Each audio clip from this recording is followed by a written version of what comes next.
Hi, welcome. This is Dr. John DeMartini. This is one of the most amazing and inspiring shows that you can listen into. If you want to be on the edge of your seats, if you want to open up your heart, if you want to expand your mind, and you want to meet incredible people, stay tuned because you're just about to experience a transformative radio show that will change your life. And you're listening to the Dr. Pat Show that's coming up right next.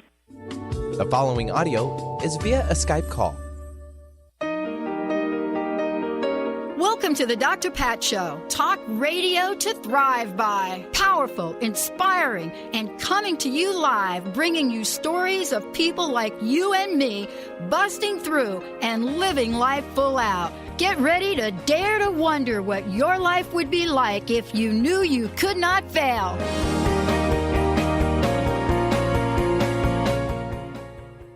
Hey, everybody. Welcome, welcome, welcome. I'm Dr. Pat. Welcome to the Dr. Pat Show, Transformation Talk Radio, and all of the other channels out there that are on our network and the Transformation Network. Thank you so much for tuning us in and turning us on. And as we like to say, if you want to find out more about me, just go to the drpatshow.com. If you want to find out about all our other hosts, go to transformationtalkradio.com. And then today, if you want to tune in and discover what it's like to take a journey through time. My journey through time. Dena Merriam joining me here today. She is the author of My Journey Through Time, a spiritual memoir of life, death, and rebirth. So we're going to have quite an amazing conversation with Dena in a moment. But first, let me say hi to Benny. Hi, Benny. Hi. Yeah, how you doing? Good. Another hour upon us. Yep. Just another hour, pure joy and fun and all of the above. Boom. That's how we like it. Today, Benny, we get to talk with Dena about her own personal journey, but she and I have something interesting in common. She also began working in the interfaith movement in the late 90s, right? When she served as the vice chair of the Millennium World Peace Summit, Religious and Spiritual Leaders, that was held at the United Nations in New York. And what we have in common, do you remember, Benny, when we launched Interfaith Talk Radio? Was that about 10 years ago now? Yeah, about that. That's right. Rabbi Ted, Brother Jamal, and Pastor Bob, I think it was, yeah. Then the three amigos both did a show on called Interfaith Radio, and then they wrote a book. Well, today we have somebody joining us that knows a lot about what that means to bring people together from across traditions to demonstrate, what's happening in the world where we're looking at finding this positive transformation. More of what we have in common, but yet honor each other's diversity. And how is that happening? It's happening because there is a shift happening in the world, both energetic, both spiritual, as you will hear today, but most importantly, because we're talking about things that have to do with past lives, that have to do with our soul, that have to do with the journey on this earth, that have to do in what we believe. Today, Dena's joining us here. It's going to recount through this book, but also memories of 7 previous births in different parts of the world, different cultures and religions. So we get to see how these themes emerge. I've often wondered for myself, what is it about me that grew up in an Italian family from the Bronx that is so fascinated by ancient Sanskrit? There's nothing logical that I could think about that would explain that. But guess what? Dena has a different answer and an answer to explain a lot of these. Dena, it's great to have you on the show. Welcome. Oh, thanks, Pat. It's great to be here. And I know the Interfaith Amigos. I've worked with them. Yes. Are they cool? Right. Oh, they're wonderful. Wonderful. When we did that show, let's just say it wasn't popular to bring people of different religions together to do anything back then, and didn't even flinch about it. They wanted to do a show. I had them on as guest. Finally, launched their radio show, but it was fascinating to watch the backlash from doing something like that. But I don't think you're shy when it comes to backlash from bringing people together, regardless of what they believe from a spiritual and a religious tradition, right? You know exactly true. what I mean. I've been working at it for 20 years, but I must say, as you said in the introduction, I've seen a huge shift in the interfaith movement in the last 20 years. Yeah. And very hopeful. Very hopeful. I want to talk about your book for a minute, My Journey Through Time, a spiritual memoir of life, death, and rebirth. You can write a book like this now today. You can get on radio shows like this. You can talk about this. And what now happens is there are more people that understand what you're talking about, may not know how to get connected like you are, but are not second guessing themselves anymore. Can I ask you, as you travel, talk about your book, as you talk to people face to face, what is the response you're getting from this? Well, I'm actually so pleasantly surprised at what a positive response that I'm getting. You know, these memories started coming to me over 20 years ago, 25 years ago. And I sat with them for a long time, and I mean, they kept coming and coming and coming, going further back in time. And I didn't talk to many people about it, even people I was close to, because I was very aware, since I have a lot of responsibility in the world, and I work with all different kinds of people. My family is in the business world. I was very aware that people might think it's a little bit way out there, but I felt that the moment was right now, and that's why I decided to go public with these memories, because there's been enough of a shift. I read a Pew Forum poll that said that 25 of American Christians believe in reincarnation. It's a lot of people. So it is a lot of people, and I think that's a major, major shift. But it doesn't happen overnight. And it doesn't happen without action. And you have been one of the people that have stepped out there to bring a whole new level of awareness, right, to the world. And I want to ask you about this. What scares people the most? I've brought together, the work in the interfaith world, which is focused on either peace building or environmental themes, climate change, et cetera. And I've brought together evangelicals and people from India, Hindus and Buddhists. And I've made a point of making sure that when I entered the interfaith world, it was really an Abrahamic conversation. It was the earliest days of the interfaith movement were between Christian denominations. That was considered interfaith. And then the Jewish community was brought in, and then the Muslim community. So it was an Abrahamic dialogue. But I actually brought in Buddhists and Hindus, and that changed the whole nature of the conversation. And one of the evangelical leaders that I've worked with for a long time, he got very close to one of the Hindu leaders. They became like brothers, and he kept asking him questions. They'd speak for hours. He would ask him questions about karma, about reincarnation.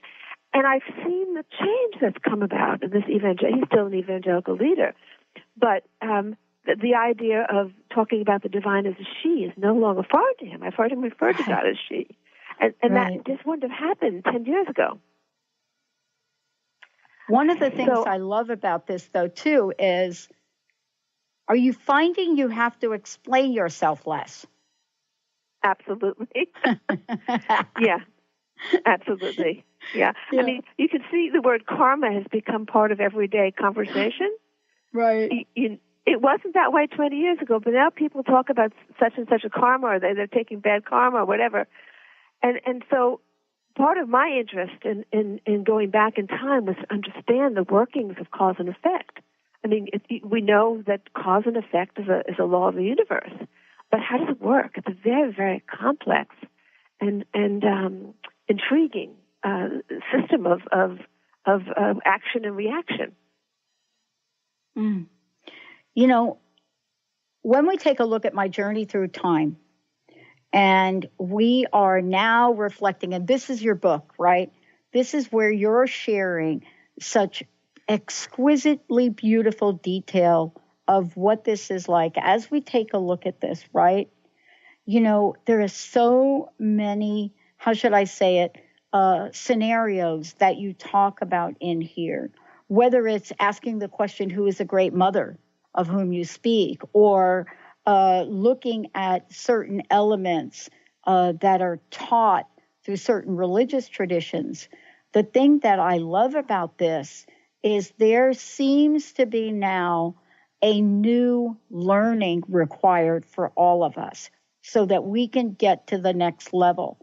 My mom used to say to me, she was a Southern Baptist woman who was very interesting. She was a Southern Baptist that pretty much could have sat with any New Thought leader and have held her own, right? Mm-hmm. But she used to say to us girls, she used to say to us, listen, you know, this journey here on earth is equally, if not more important than the journey you'll take when you're not here. And none of us ever knew what she meant. How does our life today in our earth skin, or how has your life in your previous earth skins, how has one helped you understand the next? Well, I think we create, just as our past has created our present is created our future. And that awareness has made me much more mindful, I should say, of relationships that I have, difficulties in relationships, not wanting to leave things unsaid, not wanting to leave things, with ill will, wanting to have as much, kind of clear up whatever difficulties that I have so that I'm not carrying them into the future. And you can see if you are able to look back, you can see how certain, why you're in certain situations, why you're doing the work that you're doing, why you're in certain relationships, and what you need to do to move on to the next stage in your evolution. Because it's a constant. I mean, it's a learning process. You know, whatever comes to us in life, it's meant to teach us something. It's not an arbitrary thing. Mm-hmm. We're meant to learn something so that we can grow. So what are those lessons? So it's made me much more mindful of the current circumstances in my life, and also more thoughtful about the future that I want. What future do I want to create for myself? Yeah, and this is really the question that is coming up for so many people. And, you know, this is what I love about this, Dena. When you talk to people, it doesn't matter what the ages are, really.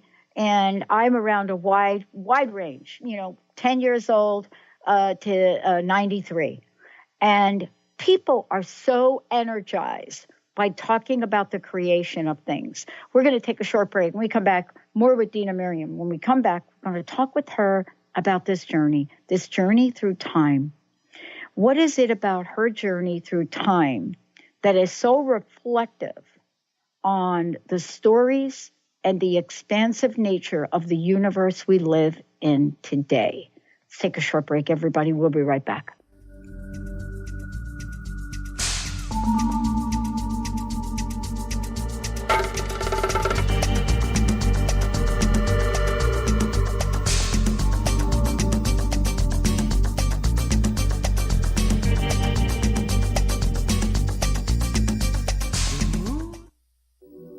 Have you ever wondered if there's a way to heal the deep, hidden inner issues, wounds, beliefs, and traumas?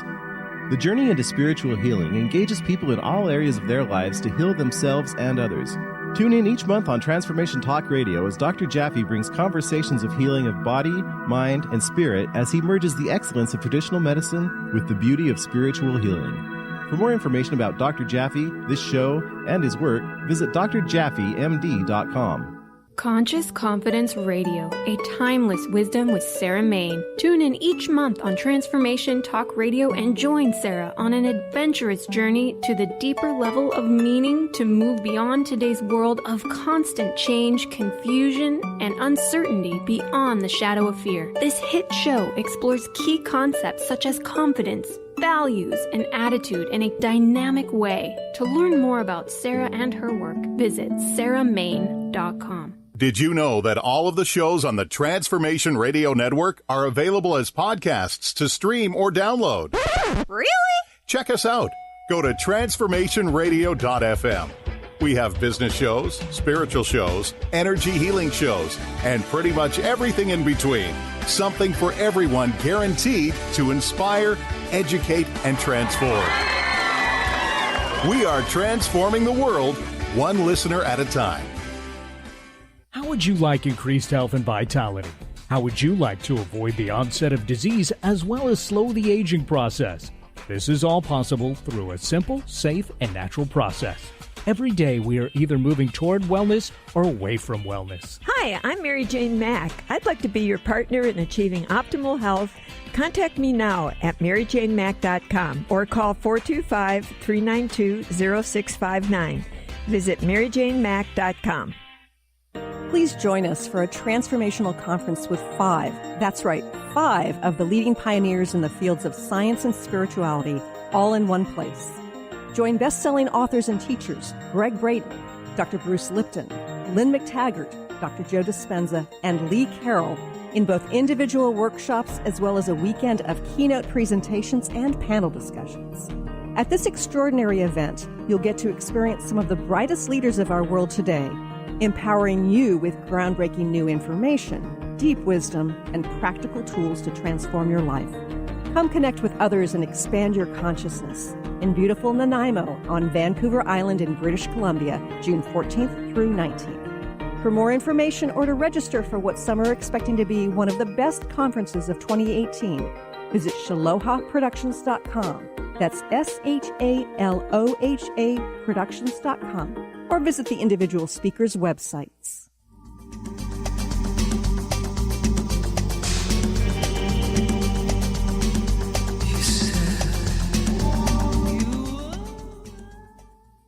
Welcome back, everyone. My journey through time, a spiritual memoir of life, death, and rebirth. Dena Merriam joining me here today.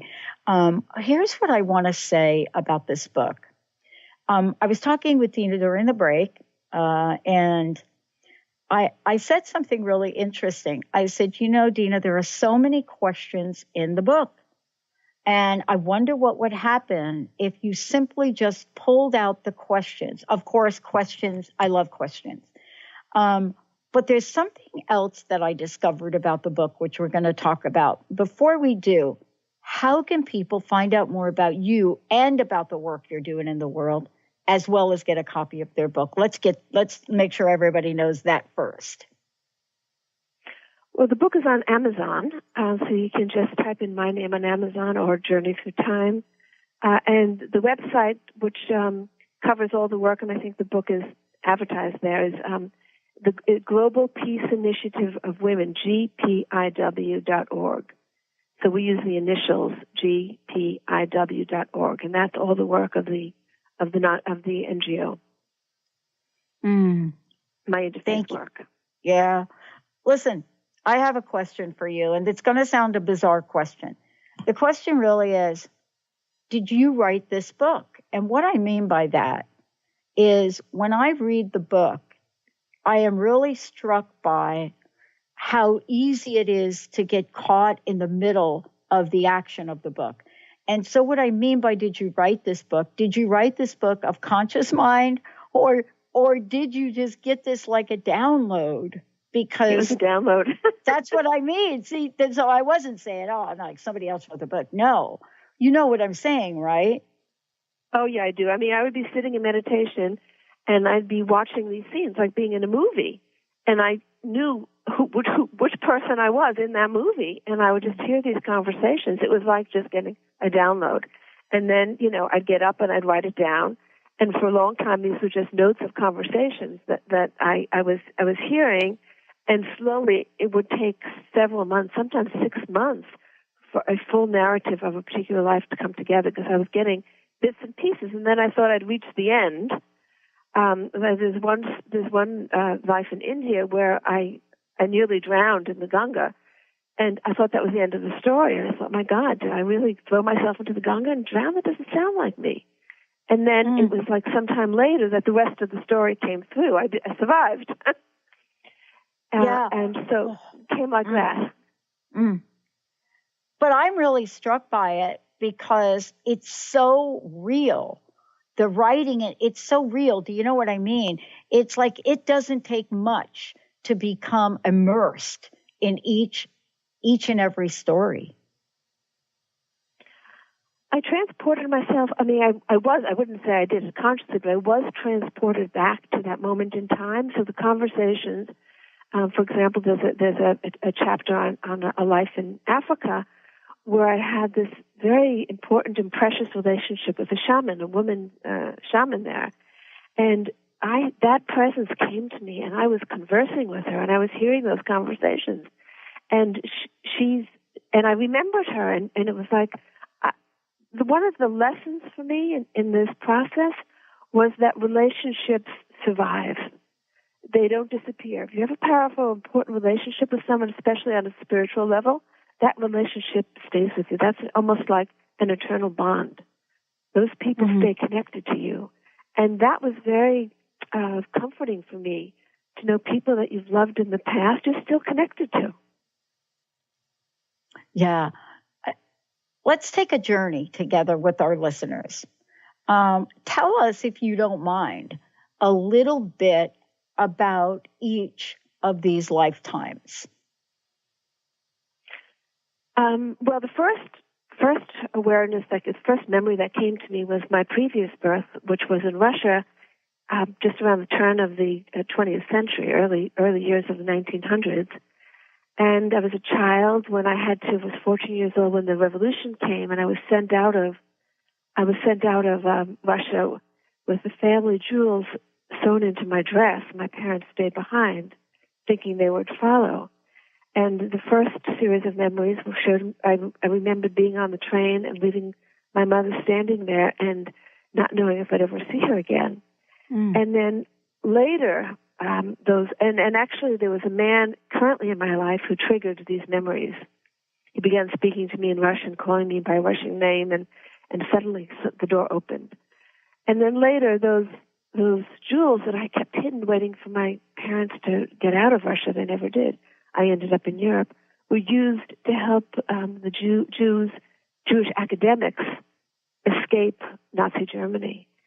And my first peace work in this life as Dena was in Israel and Palestine. And I remember standing in Israel when we did our first peace conference there in 2002 or 2003, wondering if any of the people there were the descendants of those people in Germany that my family money helped lead to freedom.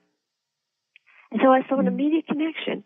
Here I was kind of unknowingly being the source of helping Jews get out of Nazi Germany.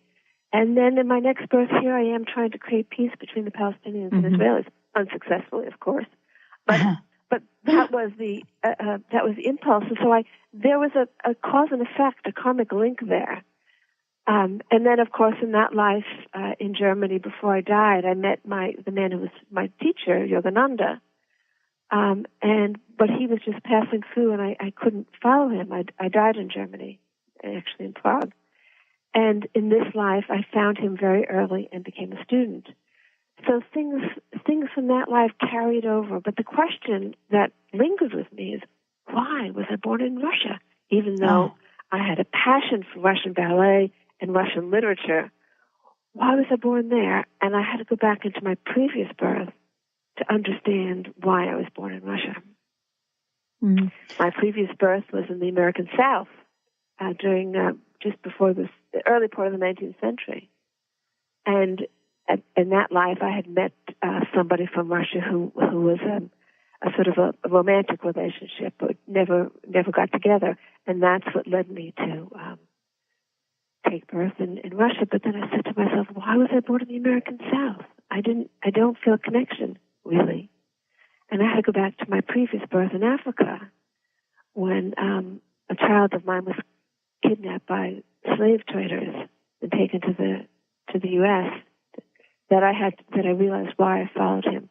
So one life leads to the next, and then what you create in that life leads you to the next.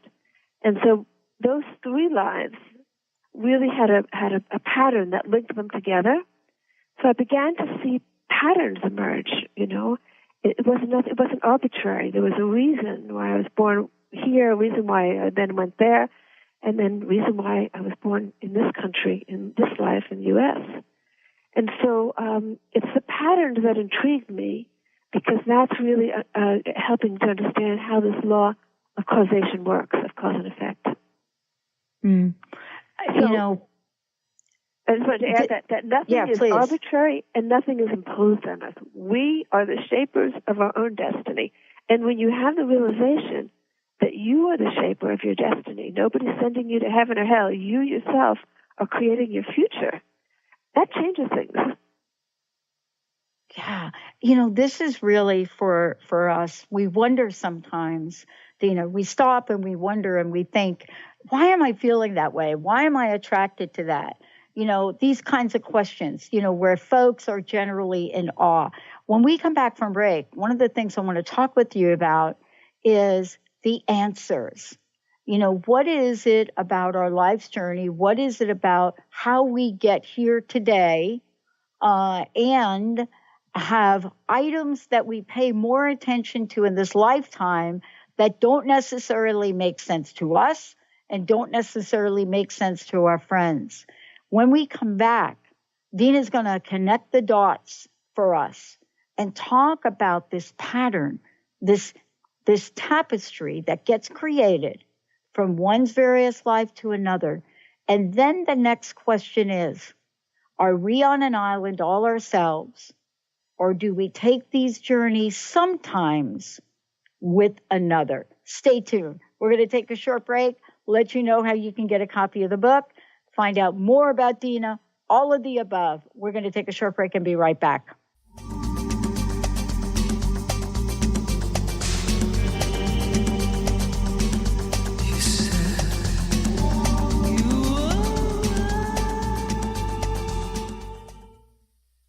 Hi, I'm Barbara Scheidegger, clinical hypnotherapist and founder of Swiss Hypnotherapy. My goal is to help you to reach your goal, and this is a tip with purpose. Everybody wants it, and nobody has enough of it. But it comes to a point that you have to tell yourself, I can get more. I want more. I deserve more. I'm talking about money. More money, more money, more money. That's what people want. But what has to be done? Your thoughts have to change. That you can allow yourself to tell yourself, I have money and I want more money. How much money? What is it?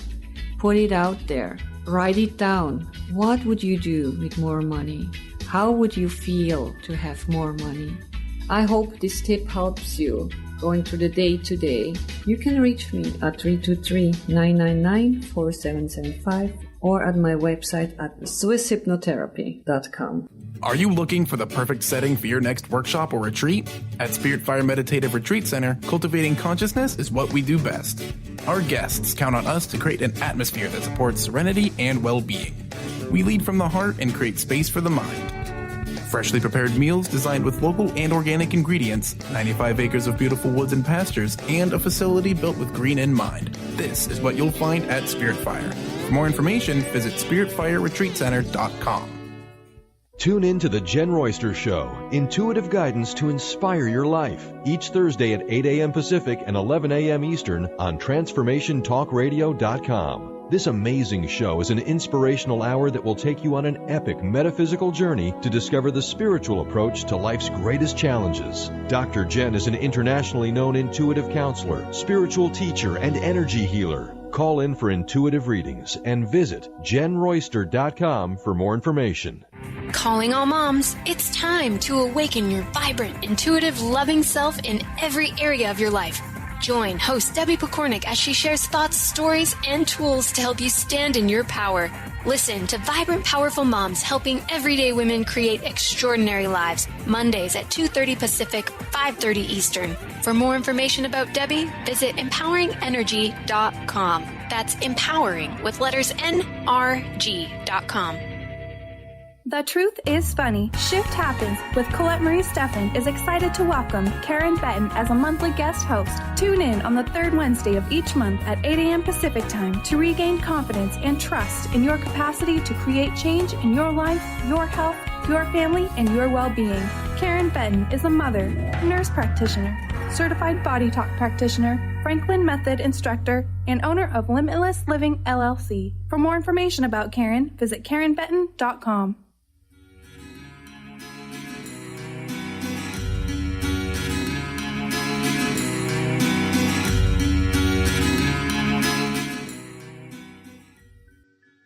Hey, everybody, welcome back. My journey through time, a spiritual memoir of life, death, and rebirth. And the other thing I would like to say about the book is there's so many teachings in here, you know, so many things. And Dena, the way that you've described each scenario, each interaction, each person, the way they felt, the situation they were in, the questions they asked, the questions that you asked.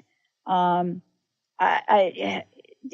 remember one dialogue I think it was earlier in the book, about magic. Was that magic? You know, was it not magic? I mean, there's so much here that when I think about this, I think about how great it is that you can write a book that those of us that read it will start to think, wow, do I have something showing up in the world today that I pondered that doesn't feel like it's of this world, but yet feels like it's supposed to be here? And I wanted to talk with you a little bit about that, because it also has to do with something we were talking about during break. Sometimes other people take this journey with us, and yet we can have a sense of the dots being connected. But sometimes we cannot put it all together ourselves. Like I was telling you, I don't know why I like Russian classical music. I mean, even as a young child, my parents thought, oh my God, we got to take her to therapy.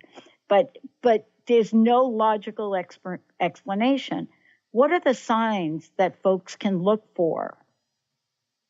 I think I've seen it in my own children when they're young.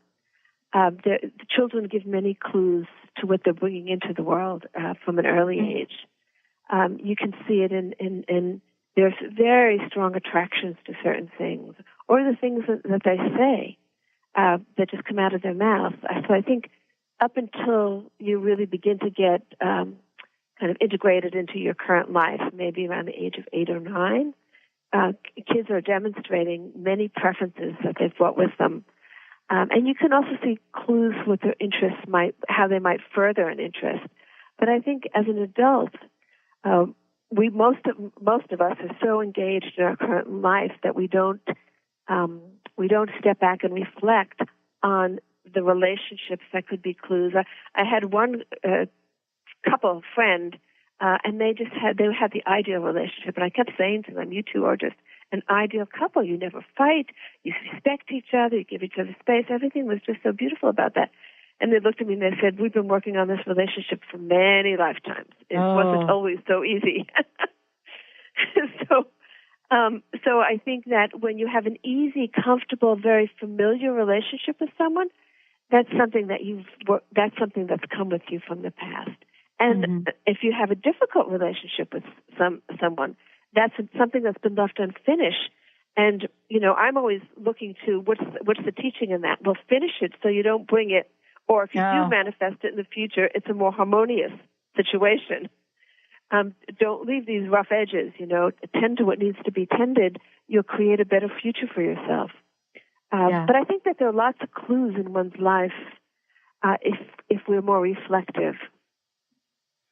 Yeah, I mean, I think about this, and there are clearly some of the stories you're telling in the book remind me of different parts of my life where I've looked at, and I don't think I'm alone.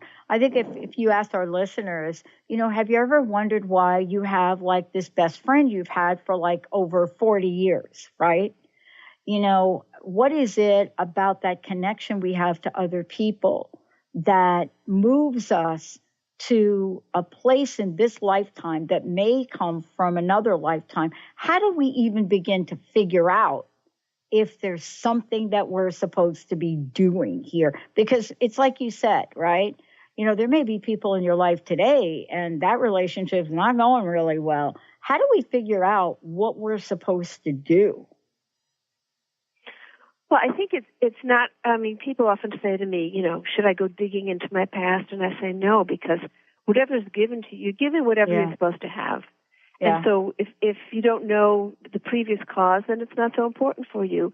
But what you can know is that if there's a difficult relationship, it's much better to try to neutralize. It doesn't mean you have to become best whatever, but you can take out your reactions. If you're reacting negative to somebody, you can reduce that negative reaction and make it a more neutral reaction. And it obviously comes from the past, but it's also creating the future. If you haven't resolved that relationship, it's going to show up someplace again. Everything in one's life has to be resolved. If not now, then later. Mm-hmm. I want to talk about you in this present day and age for a minute. And because now, having read the book and speaking with you, it is so easy for me to say, of course, she's the founder of an interfaith organization, the Global Peace Initiative of Women. Like, of course. But I wanted to know from your perspective, when did you know and how did you know that this was the life you were meant to have now? It was not a conscious choice. I was a writer raising my kids. And I, as it says in the book, I somehow got involved into organizing this big summit at the UN. And two things were apparent. One was there was no room for women. The women were sidelined.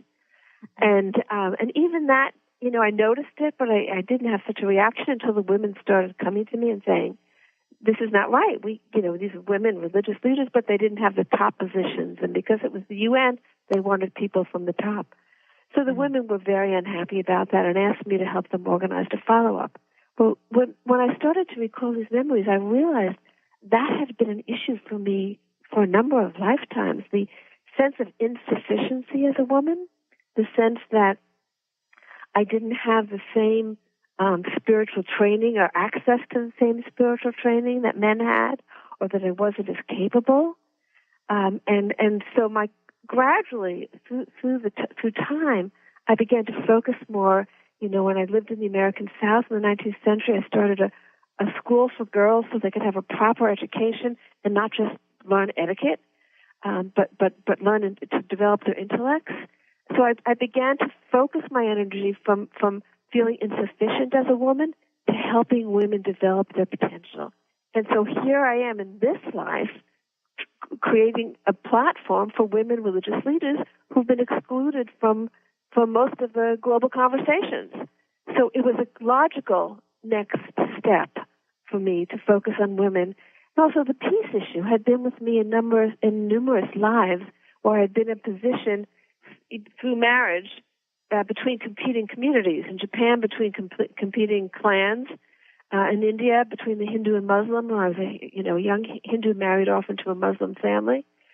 And so I had been in this unique situation of being able to be a bridge. And so here, when I found myself doing interfaith work and peace work simply because I was called by others to help them establish something, it made perfect sense to me. Of course, this is the logical conclusion to what was begun centuries ago. I want to ask you this too, because, you know, the stories you share in the book, when I think about this, I often like to think about what did we learn from our past lives and how is it we learn it? And what I mean by that is, you know, you wrote this book sort of from a stream of consciousness. You downloaded it, so to speak, right? Mm-hmm. And as a result of this, you've written a fabulous book, that helps us, for many of us that have had completely unexplained relationships in a lifetime. It helps us understand we're not losing our mind, right? Exactly. I'm a girl from the Bronx. I know you went through this, right? Yeah. So yeah. I'm a girl from the Bronx.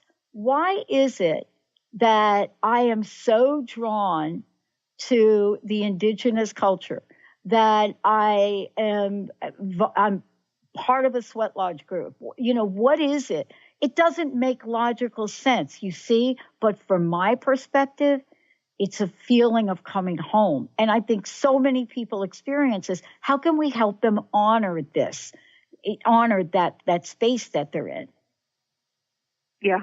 I think when you've seen, to me, the main question is, what are the teachings in this? I mean, just to have memories for the sake of memories, well, so what?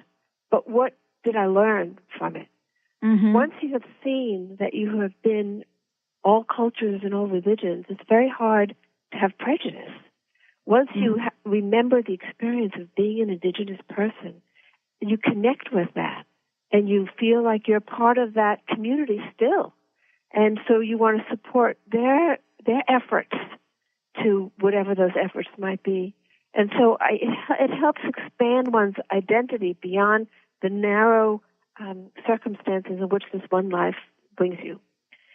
You can identify with many places and many periods, and once you've seen, you've been rich, you've been poor, you've been this, you've been that.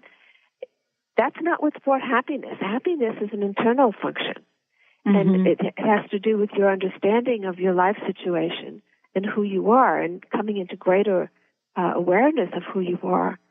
So all of these insights are to help us grow into greater awareness of our true nature, and to expand beyond identity with one limited life. A question: How do our past lives affect our current family? So here's what I want to say about that. A lot of times we think about past lives and we see ourselves as a person, an individual. And yet we know we're not in the world. We don't have our own planet. So we're here with other people. And when we look at the people that are in our lives now, what is it that sort of triggers for us? And we get that sense, oh my gosh, I've known you all my life, or I know you. I know you. That feeling is that past life. And when we feel that strongly, what do we do about that? I think it's definitely an indication when you feel immediately close to somebody, or when there's just a deep bond, a high level of comfort. Then that's not a new relationship. That's a relationship that's been cultivated in the past. These experiences can cause confusion. I recount in the book there were 2 experiences of men that I met from previous births who triggered memories, and I thought I was going to be in a relationship with them. Oh, God, we feel close. We feel this intimate. I was divorced. The person I'm talking about was divorced. What happened was when the purpose of that relationship was fulfilled, it dissolved. There was no need to go back in time and to fulfill something where there had already been a completion, or just a little bit was needed to bring it to completion. But it was not meant to become a lifetime partnership.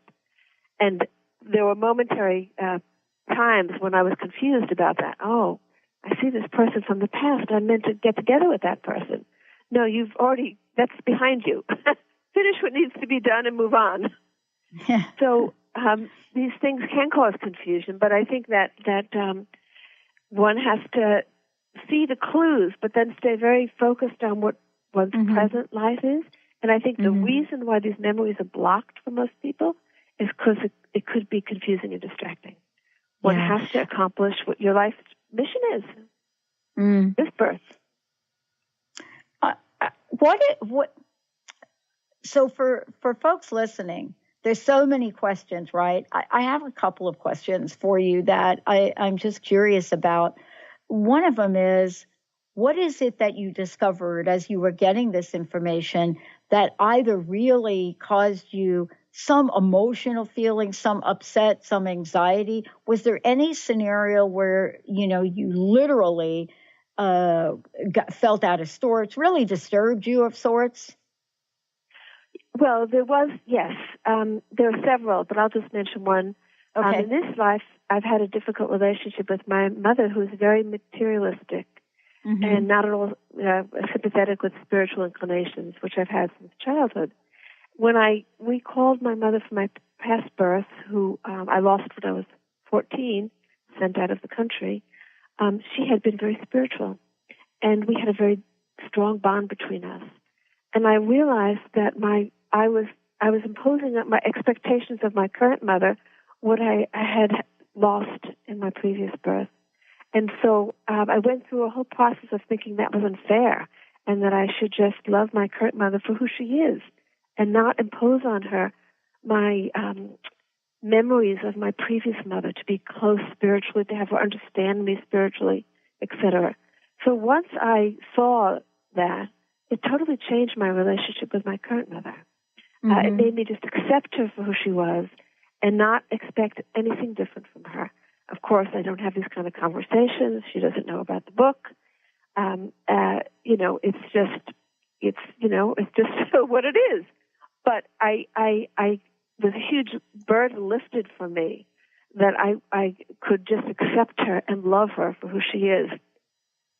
The other thing I want to bring into the conversation, I was helped enormously change my relationship with death. Most people have a fear of death.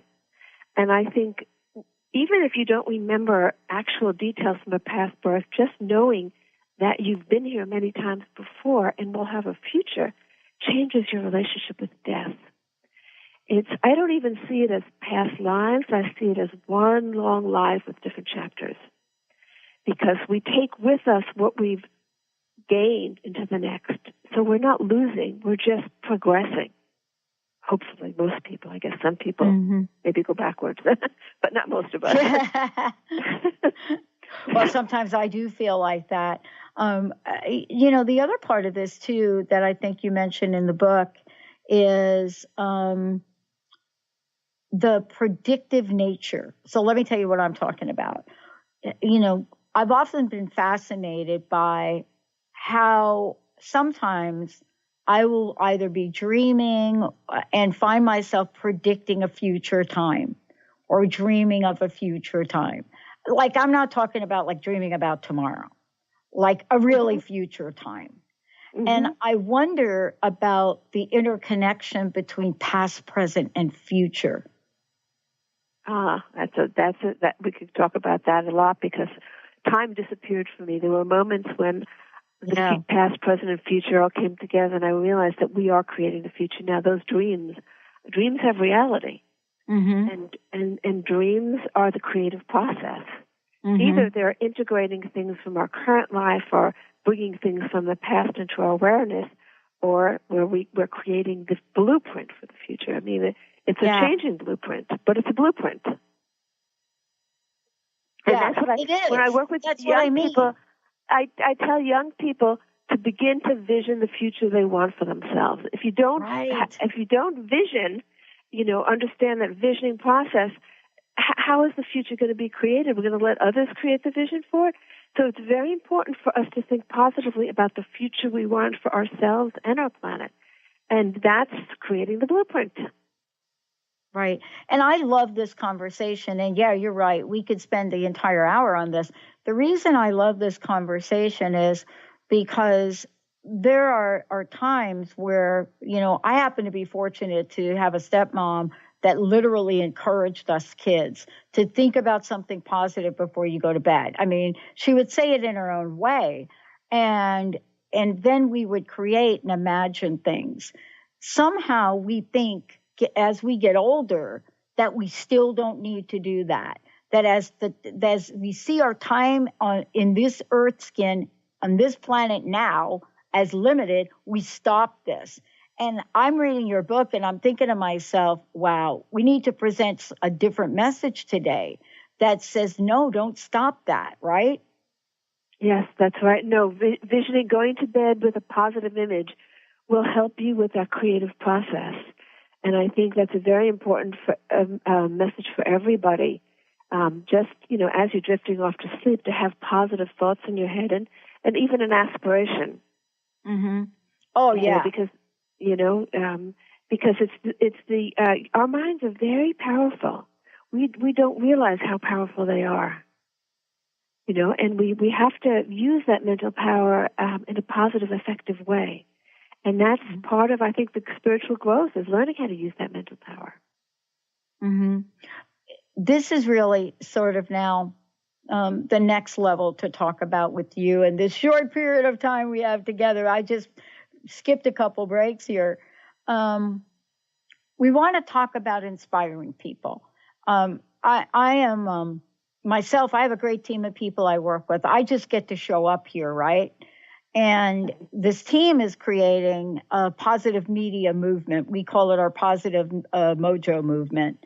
And someone turned to me and said to me, oh my gosh, how did you get to be the one to do this? Why are you doing this? How is it? Where did you learn how to be so positive?